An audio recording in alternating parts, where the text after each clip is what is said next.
बहुत समय पहले ढोलकपुर के जंगल में कालू अपनी सौतेली माँ के साथ रहता था। कालू अपनी पत्नी टुनटुनी और अपने बच्चों से बहुत प्यार करता था, लेकिन कालू की सौतेली माँ दोनों पति पत्नी से दिन भर काम करवाती और उन्हें भरपेट भोजन भी खाने को नहीं देती थी। टुनटुनी अक्सर अपना भोजन बच्चों को खिला देती और खुद भूखी रह जाती। एक दिन कालू घर पर आराम कर रहा था। उसे आराम करते समय सुंदरी कौवी देख लेती है और उस पर चिल्लाने लगती है।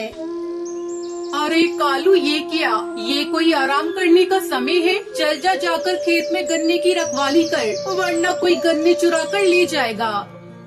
माँ जी, कालू जी तो अभी अभी खेत से ही आए हैं। इन्होंने सारे गन्ने के खेत में पानी डाला है, बहुत थक गए हैं। इन्हें थोड़ा आराम कर लेने दीजिए।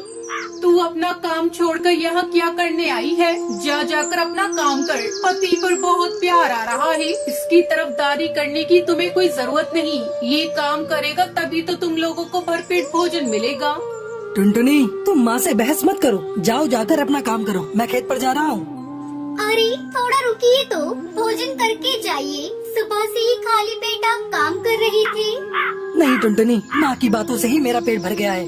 कालू कौवा खेत की रखवाली करने चला जाता है। थोड़ी देर बाद टुनटुनी भोजन लेकर खेत पर जाती है। तू यहाँ भोजन लेकर क्यों चली आई? मैंने एक बार कह दिया ना, मुझे भूख नहीं है, तो फिर क्यों बार बार मेरे पीछे पड़ी हो खाने के लिए? ले जाओ यहाँ से ये भोजन। सुबह से अनाज का एक दाना आपके पेट में नहीं गया है। इस तरह गुस्सा करके भोजन नहीं करोगे तो बीमार पड़ जाओगे, और अगर तुम बीमार पड़ गई तो अकेली में क्या करूँगी? माँ जी तो दवा के पैसे भी नहीं देंगी। अगर तुम्हें कुछ हो गया तो मेरा बच्चों का क्या होगा?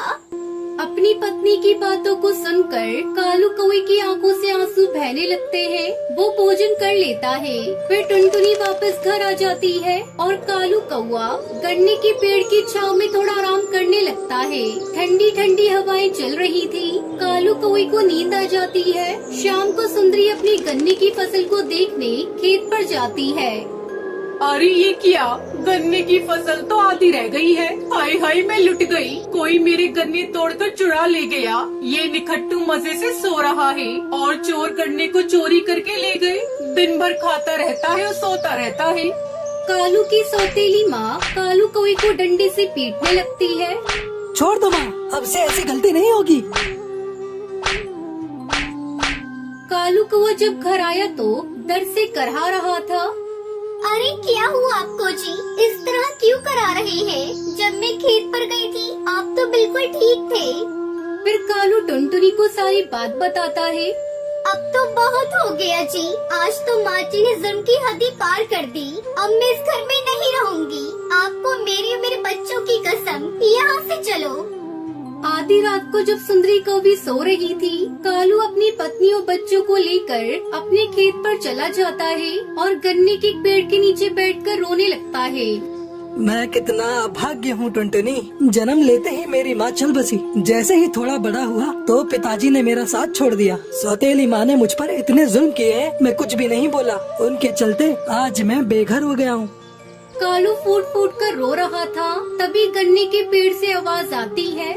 मत रो मेरे बच्चे, तुमने मेरी बहुत सेवा की है। तुम्हारे कारण ही आज मैं हरा भरा हूँ। वो देखो, मैंने अपनी जादुई शक्ति से गन्ने का घर बना दिया है। तुम अपने परिवार के साथ उस गन्ने के घर में रह सकते हो। गन्ने के घर को देखकर कालू कौवा टुनटुनी प्रसन्न हो जाते हैं। फिर खुशी खुशी अपने बच्चों के साथ उस गन्ने के घर में रहने लगते हैं।